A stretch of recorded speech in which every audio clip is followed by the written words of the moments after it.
il faut être gentil, parce que Dieu dit d'être gentil. C'est pas une question de gentil. Parce que si c'était une question de gentil, l'islam est gentil. Même les Mormons sont gentils. C'est pas une question d'éducation. On va venir pour être éduqué. Non. Mais c'est une question de cœur. Ce que Dieu vise dans la marche avec Dieu, avec Christ, c'est le cœur. Un cœur métamorphosé, un cœur transformé, un cœur changé, un cœur réconcilié avec Dieu, un cœur qui revêt la nature de la divinité céleste. C'est pourquoi la Bible dit, si quelqu'un est en Christ, il est une nouvelle créature. Ça veut dire quoi? Ça ne veut pas dire qu'il devient blanc, ou bien il devient noir, ou alors il change. Maintenant, s'il était chaud, il va pousser les cheveux. Non, non, non. Il est une nouvelle créature en ce sens où les pensées qu'il a ne sont plus les pensées de ce monde, ne sont plus les pensées de ce système, ce sont les pensées du royaume de Dieu. C'est-à-dire qu'il est devenu citoyen d'une autre nationalité, d'une autre civilité, et alors il revêt la mentalité du royaume auquel il appartient. Amen. Donc on va voir ça. Je ne sais pas si vous comprenez. Je prends un exemple doucement. La façon dont j'étais à Abidjan, les lois d'Abidjan ne peuvent pas s'appliquer ici. La façon de me comporter à Abidjan ne peut plus se comporter, ne peut plus être la même qu'ici. Pourquoi? Parce que j'ai changé de quoi? J'ai changé de quoi? D'état. Et dans le nouvel état dans lequel je suis, il y a ces codes, il y a ces principes. Et si je veux vivre heureux dans le nouvel état, il me faut faire quoi? Il me faut me conformer au code, aux lois de ce nouvel état. Alléluia. Donc, il dit quoi? La vie chrétienne n'est pas une question de philosophie. Mais qu'est-ce qui va se passer? Il dit,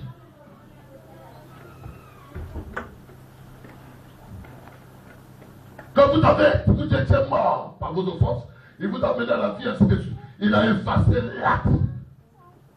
Il a effacé l'acte. Dis Amen. Christ a effacé l'acte. Nous ne sommes plus dans cet état comme des esclaves. On y arrivera dimanche. Mais nous sommes maintenant dans cet état comme des hommes libres. Pas comme des condamnés, mais des hommes libres.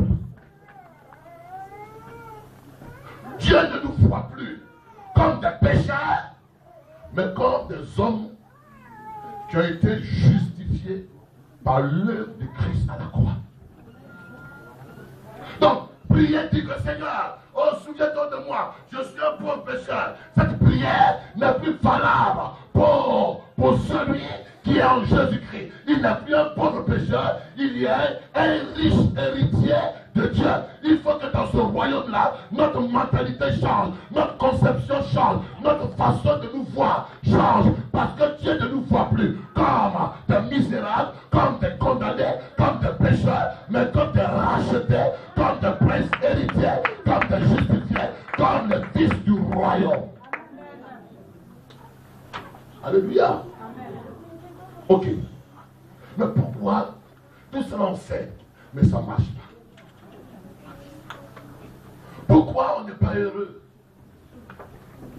Pourquoi on n'atteint pas le but? Alors, la raison que je vais évoquer aujourd'hui, c'est comprendre la vision. Dis Amen. Amen.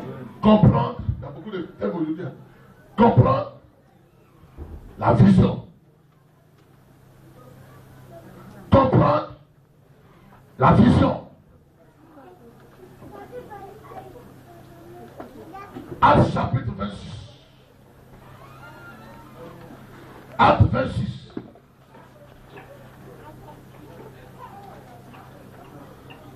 comprendre la vision. La vision a signé à notre vie. Je vais vous expliquer pour que ce soit clair. Ne soyez pas, hein, soyez un peu patient pour que je puisse faire passer le message que tu as mis à mon cœur. Si on prend un footballeur, si on prend Drogba, que vous connaissez, si on dit à Drogba d'être pasteur, il sera le plus mauvais pasteur. N'est-ce pas? Il sera le plus mauvais. Si on dit à pasteur Dakouri d'être footballeur, il sera le plus mauvais. Comprenez-moi. Parce que aussi longtemps que tu n'es pas dans la vision pour laquelle tu es créé, tu ne pourras jamais jouir de ce que Dieu rattache à ta destinée. Tu comprends? Donc pour comprendre que pour que tu sois heureux, tu es la surface de la terre. Tu sois heureux dans ta marche avec Dieu. Tu sois heureux pour l'objet pour lequel Dieu t'a créé. Il faut que tu arrives à découvrir pourquoi Dieu t'a créé. Amen. Vous comprenez?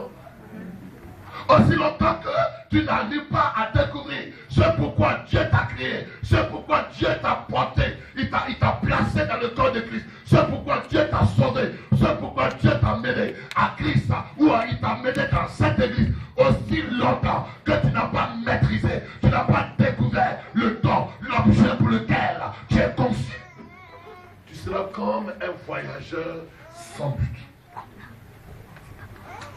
Donc vous ne me comprenez pas. Est-ce qu'on comprend?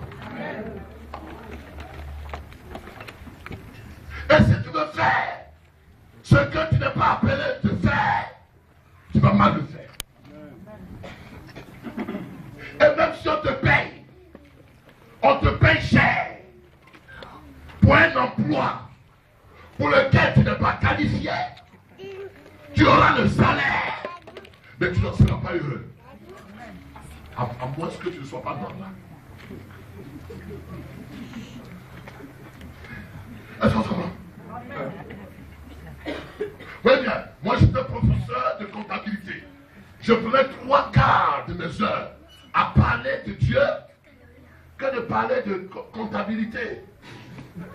Et on me payait cependant. Mais je n'étais pas à l'aise. J'étais à l'aise que quand j'étais dans un temple avec un micro, une Bible pour prêcher l'évangile.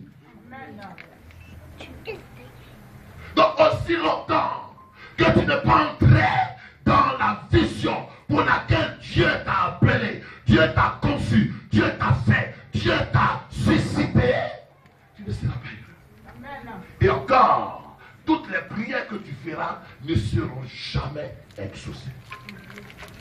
Je veux que l'Église me comprenne, que le voile soit ôté pour que nous puissions entrer dans l'exactitude de notre mandat, de notre appel. Tu sois amen. Est-ce que vous êtes là? Amen. Alors, revenons.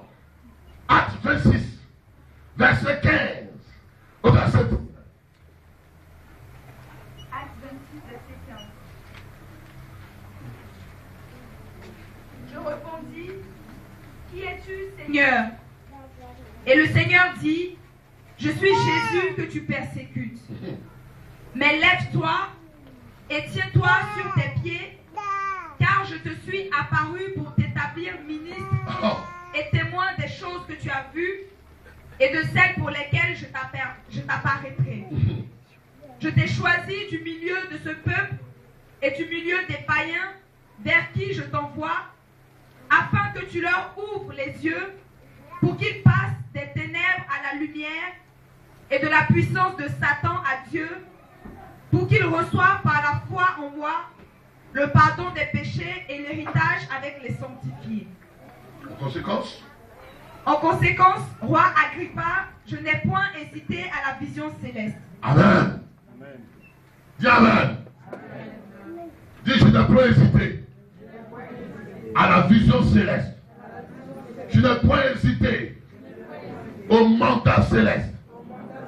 Amen. Écoutez-moi, Seigneur, je te prie, ouvre leur langue de moi pour qu'ils saisissent ce qui va contribuer à leur bien-être.